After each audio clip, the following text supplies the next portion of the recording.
Hello साथियों, नमस्कार। आपका स्वागत है डीएनएस एग्जाम वॉरियर्स में। आज है प्रैक्टिस सेट नंबर 6। अगर हम बात करें इन प्रैक्टिस सेटों की, तो जो नवीन शर्मा सर अवतार 2.0 के प्रैक्टिस सेट लेते हैं उसी का फास्ट रिवीजन कराते हैं। साथ में हैंड राइटिंग नोट्स भी प्रोवाइड कराते हैं। अगर आपको हैंड राइटिंग नोट्स चाहिए तो आप मेरे Telegram channel DNS exam warriors को सर्च करिए और वहीं पर आपको हर एक क्लास के नोट्स, हैंड राइटिंग नोट्स मिलेंगे, जो कि आप पढ़कर अपनी तैयारी को मजबूत करा सकते हैं। आप क्लास पढ़ तो लेते हो, लेकिन रिवीजन करने में आपको समय लगता है। आप अपना रिवीजन इस प्रैक्टिस सेट के माध्यम से जल्दी कीजिएगा, जिससे कि आपको कम समय में आपको अच्छी तरीके से और आपका पूरा जो प्रैक्टिस सेट है वो रिवाइज हो जाए। तो चलिए शुरू करते हैं बिना किसी देरी के। जो प्रैक्टिस सेट 5 था उसके जो क्वेश्चंस हैं, 5 question, 5 revision questions. Practice set 5 के जो 5 रिवीजन क्वेश्चंस हैं उनको पढ़ देखते हैं कौन कौन से हैं। तो पहला क्वेश्चन है अंतर्राष्ट्रीय ओलंपिक दिवस। अंतर्राष्ट्रीय ओलंपिक दिवस। दूसरा क्वेश्चन है पंडित समता परिषद का संबंध किस वाद्य से है। तीसरा है माई ड्रीम्स टाइम किस एथलीट की पुस्तक है। चौथा है उद्देश्य प्रस्ताव कब पेश हुआ। पांचवा है कांग्रेस के दूसरे मुस्लिम अध्यक्ष कौन थे। तो पहला क्वेश्चन है अंतर्राष्ट्रीय ओलंपिक दिवस कब मनाया गया, तो ये 23 जून को मनाया जाता है। पंडित समता प्रसाद का संबंध किस बाध्यंत है, यानी कि समता यानी कि सम यानी कि जोड़, यानी कि सब में बल किस में होता है, जब सब लोग समान होते हैं, तीर होते हैं। समता में क्या होता है, बल होता है। तो तबला किससे, पंडित समता प्रसाद किससे, तबला से। माई ड्रीम टाइम्स किसकी है, एस्ले बार्टी की पुस्तक है। एस्ले बार्टी की पुस्तक है। उद्देश्य प्रस्ताव कब पेश हुआ, तो 13 दिसंबर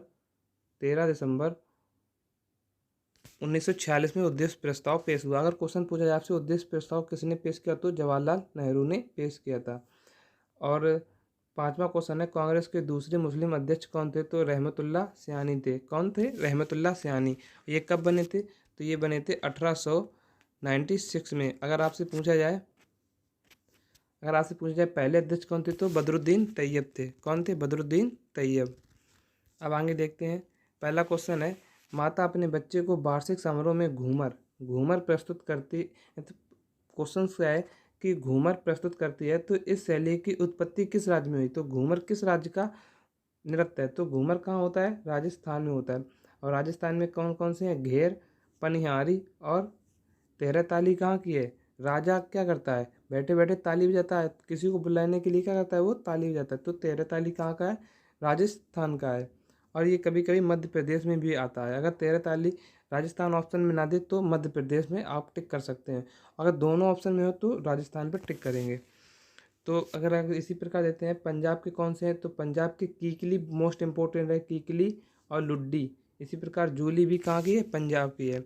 गुजरात में क्या होता है, गुजरात में गरबा। गुजरात में गरबा हुआ, डांडिया हुआ, टिप्पाड़ी हुआ, लास्या। लास्या कैसा हुआ, लास्या। और जुरुथिन, भवई और पघर, ये कहाँ के हैं, तो ये गुजरात के हैं। अगर उड़ीसा की बात की जाए तो उड़ीसा में कौन सा है, घूमरा और पाला कहाँ के हैं, उड़ीसा के हैं। घूमरा और पाला कहाँ के हैं, उड़ीसा के हैं। अब क्वेश्चन है ओडिसी से संबंधित नर्तक, यानी कि जो नर्तक ओडिसी से संबंधित है तो कौन है। महापात्रा वाले जितने वो किससे हैं, ओडिसी से। सुजाता महापात्रा हुआ, केलुचरण महापात्रा हुआ। और केलुचरण महापात्रा की जो वाइफ है उनका नाम क्या है, लक्ष्मी प्रिया महापात्रा। और इनके जो केलुचरण महापात्रा के पुत्र हैं इनका नाम क्या है, रतिकांत महापात्रा। और पुत्र के वधू यानी कि पुत्र की जो घर से जो वाइफ कहते हैं उन्हें, तो वो कौन है, तो सुजाता महापात्रा। तो ये कौन है, सुजाता महापात्रा कौन है, ये केलुचरण महापात्रा की पुत्र वधू हैं। और अगर पूछा जाए तो केलुचरण महापात्रा ने कौन सा स्कूल खोला, तो सृजन स्कूल खोला। कब, 1993 में। कब, 1993 में। और देखिए जाए उड़ीसी से और संबंधित कौन है, और माया घर राउत हैं और मधुमिता राउत किससे हैं, उड़ीसी से संबंधित है। अगर हम देखते हैं इसी प्रकार पंडित बिरजू महाराज, तो बिरजू महाराज का संबंध किससे है, कथक से। रुक्मणी देवी किससे हैं, भरतनाट्यम से हैं, भरतनाट्यम से रुक्मणी देवी। और शोभना किससे हैं, कथक से। यानी कि शोभना, जब कभी थकोगे नहीं तभी तो तुम्हारी शोभा बढ़ेगी। तो शोभना किससे हुई, कथक से हुई। अब आगे देखते हैं सरोद से जुड़े संगीतकार। जो सरोद से संगीतकार हैं कौन कौन से हैं, अलाउद्दीन खान हुए, और विश्वनाथ राय चौधरी हुए, और अमित गोस्वामी, और जरीन दारूवाला किससे हैं, सरोद से। किससे, सरोद से। हरि प्रसाद चौरसिया, हमने कई बार कहा है हरि कौन? श्री कृष्ण। और श्री कृष्ण क्या बताते हैं? बांसुरी। तो हरि प्रसाद चौरसिया किससे हुई? बांसुरी से हुए। और अन्नपूर्णा देवी कैसे हैं? सुरबहार से। किससे? सुरबहार से। और इनके पति कौन है? रविशंकर, पंडित रविशंकर। अब आगे देखते हैं, चौथा क्वेश्चन कहता है कि अंतर्राष्ट्रीय बुकर पुरस्कार की स्थापना किस वर्ष हुई? तो अंतर्राष्ट्रीय बुकर पुरस्कार की स्थापना कब हुई? 2005 में हुई। और घोषणा कब हुई थी? 2004 में हुई थी। और ये है क्या? तो ये अंतर्राष्ट्रीय बुकर पुरस्कार यूके का साहित्य पुरस्कार है। और पहले व्यक्ति कौन थे? तो इस्माइल कादरी थे पहले व्यक्ति। कौन थे? इस्माइल कादरी। अगर पूछा जाए भारत में किसको सर्वप्रथम मिला, तो गीतांजलि श्री को मिला। और एकमात्र महिला हैं या एकमात्र व्यक्ति हैं जिन्हें अंतर्राष्ट्रीय बुकर पुरस्कार मिला। कौन सा? गीतांजलि को मिला। कौन सी? ब्रेत की समाधि पुस्तक है, द टॉम ऑफ सैंड। अगर पूछा है कि 2023 में किसे दिया गया, तो 2023 में दिया गया जॉर्जी गोस्पिनोड को। किसे? जॉर्जी गोस्पिनोड को, बुल्गारिया के लिए। और इनकी उपन्यास का नाम क्या है? टाइम शेल्टर उपन्यास है इनका। अगर पूछा है मैन बुकर, तो मैन बुकर प्राइज कब, मतलब मैन बुकर पुरस्कार कब स्टार्ट हुआ? तो 1969 में। अब पहले कितने व्यक्तियों को मिला भारत में? तो टोटल 5 लोगों को मिला। अब पहले भारतीय कौन थे? तो BS नारायण पाल। कब मिला? 1971 में। और पहली महिला कौन थी? तो अरुंधति रॉय। कौन थी? अरुंधति रॉय। अब पांचवा क्वेश्चन कहता है कि विजय हजारे ट्रॉफी 2023 के फाइनल में राजस्थान के खिलाफ कौन सी टीम विजयी हुई? तो पूछा जा रहा है क्वेश्चन कि विजय हजारे ट्रॉफी 2023 कौन जीता? तो ये जीता हरियाणा जीता। और हरियाणा पहली बार जीता। और फाइनल में उपविजेता कौन रहा? तो राजस्थान उपविजेता रहा। अब विजय हजारे पहली बार कब स्टार्ट हुई? तो पहली बार 2002 और 2003 में हुई। इसी प्रकार देखा जाए तो 2023 में सैयद मुश्ताक अली ट्रॉफी कौन जीता? तो पंजाब जीता। और उपविजेता रहा बड़ौदा। और स्टार्ट कब हुई? 2006 से 2007 में। अगर पूछा है 2023 में रणजी ट्रॉफी कौन जीता? तो सौराष्ट्र जीता। और उपविजेता कौन रहा? तो बंगाल रहा। ये स्टार्ट कब हुई? तो 1934 से 1935। और सर्वाधिक बार जीता कौन? मुंबई। कितनी बार? 41 बार टोटल जीता। क्वेश्चन छठवां है, फीफा ने पहली बार विश्व फुटबॉल चैंपियनशिप का आयोजन कहाँ किया था? तो पहली बार कहाँ हुआ था? मोंटेवीडियो में। कहाँ? Montevideo, Uruguay.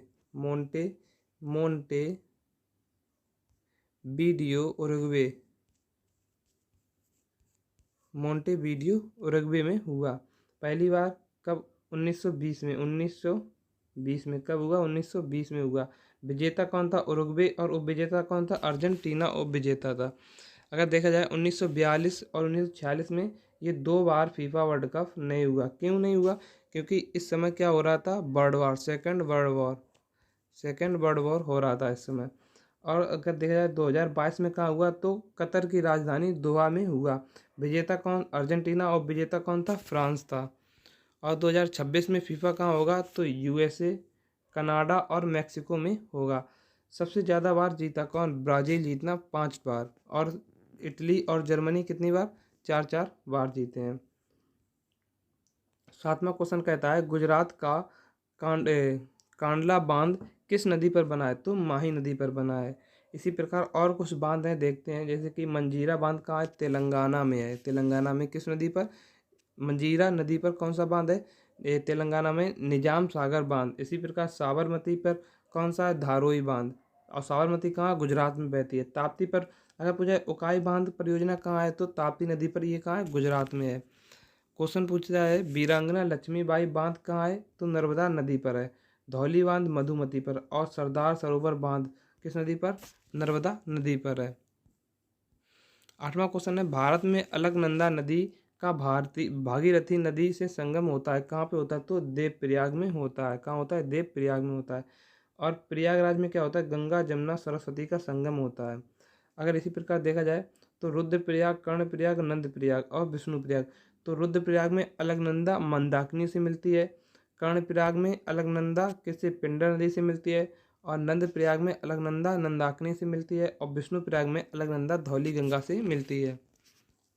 अब क्वेश्चन 9 में क्या कहता है? भारतीय संविधान की प्रस्तावना देश के संविधान से ली गई। तो भारत की प्रस्तावना किससे ली गई? तो USA से ली गई है।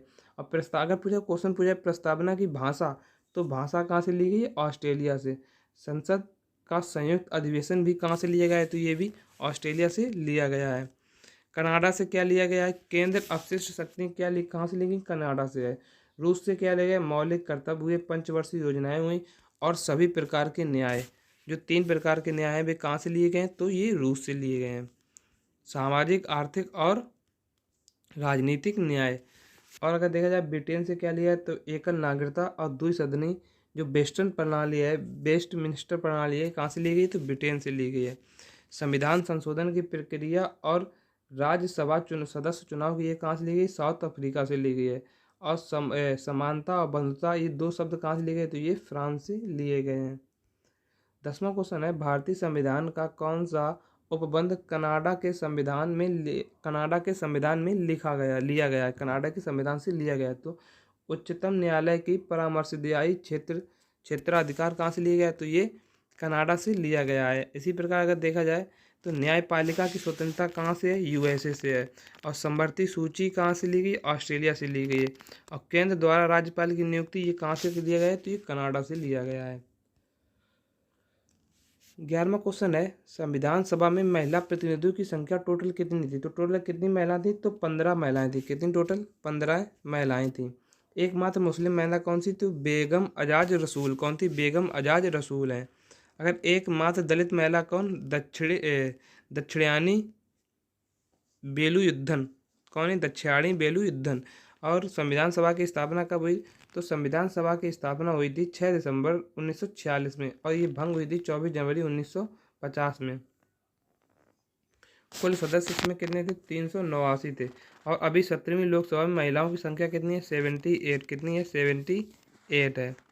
आगे थे 12वां क्वेश्चन है, कर्जन ने पुलिस प्रशासन की कार्यप्रणाली की जांच हेतु किस आयोग की नियुक्ति की? तो कर्जन ने पुलिस प्रशासन की जांच हेतु किस प्रणाली की स्थापना की? तो फ्रेजर आयोग की स्थापना की। और कर्जन का कार्यकाल तो 1899 से 1905 तक। अगर पूछ जाए फ्रेंचर आयोग कौन था? फिचनर आयोग कौन सा है? तो ये 1902 में कमांडर इन चीफ के रूप में सेना सुधार आयोग। अगर पूछा जाए सेना सुधार आयोग के लिए कौन सा आयोग बनाया गया? तो किचनर आयोग। कौन सा? किचनर आयोग बनाया गया। इसी प्रकार 2002 में रैले की अध्यक्षता में विश्वविद्यालय आयोग बना, जो कि 1904 में क्या हो गया? यूसीसी यानी कि विश्वविद्यालय अनुदान आयोग। अगर देखा जाए 1905 में कौन बना? तो 1905 में स्मारक संरक्षण अधिनियम आया। अगर 1901 में रॉबर्टसन की अध्यक्षता में रेलवे आयोग का गठन कब हुआ? तो 1901 में हुआ। 13वां क्वेश्चन है, किस दिल्ली सुल्तान ने भारत में नहरों का जाल बिछाया? तो किसने बिछाया? तो फिरोज शाह तुगलक ने। और नहरों का निर्माण सर्वप्रथम किसने किया? नहरों का निर्माण करने वाला दिल्ली सल्तनत का पहला शासक तो कौन था? तो गयासुद्दीन तुगलक था।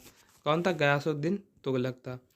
अगर लगभग इसने अगर पूछा है सर्वाधिक शहरों का निर्माण किसने कराया? तो फिरोज शाह तुगलक ने।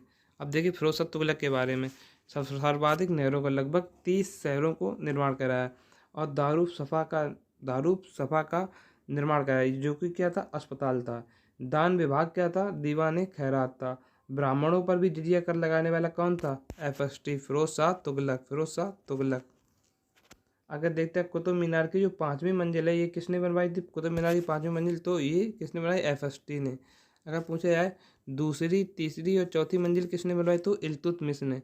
और पहली मंजिल तो कुतुब मीनार की किसने? कुतुबुद्दीन ऐबक ने। अगर पूछा जाए कि 14वां क्वेश्चन है, सम्राट अशोक ने अपने राज्याभिषेक के कितने वर्ष बाद कलिंग विजय प्राप्त की? तो 8 वर्ष बाद। कब? 261 BC में। कब? 261 BC में। और कलिंग पड़ता कहाँ है? तो कलिंग पड़ता है उड़ीसा में पड़ता है। और कलिंग की जो दो राजधानियाँ थी, उत्तरी और दक्षिणी। तो उत्तरी कौन सी थी? तोसली उत्तरी थी और जोगढ़ क्या थी? दक्षिणी थी। अशोक ने 13वें शिलालेख का वर्णन किया है। अशोक के जो कलिंग युद्ध है, पूछा था क्वेश्चन कि कलिंग युद्ध का वर्णन अशोक के किस अभिलेख में? तो 13वें अभिलेख में है। और कलिंग युद्ध के बाद अशोक ने कौन सी नीति अपना ली की थी? तो धम्म घोष की नीति अपना ली थी।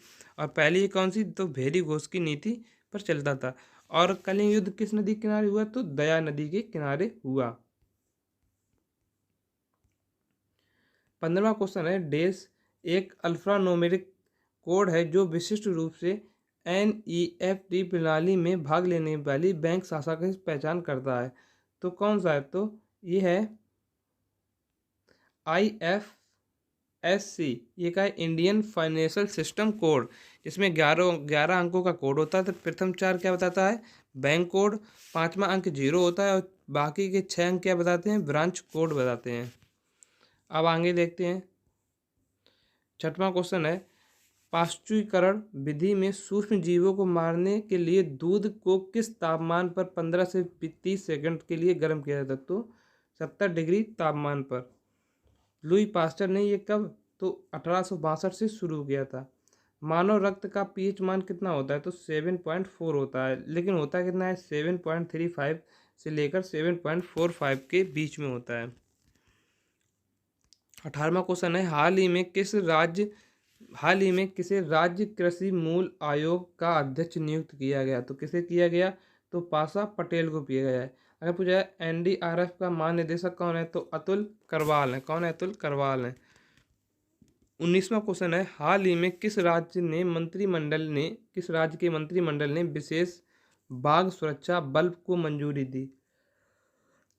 तो अरुणाचल प्रदेश ने। किसने? अरुणाचल प्रदेश ने। अगर पूछा टाइगर प्रोजेक्ट जो है, टाइगर प्रोजेक्ट कब हुआ? तो 1 अप्रैल 1973 में स्टार्ट हुआ।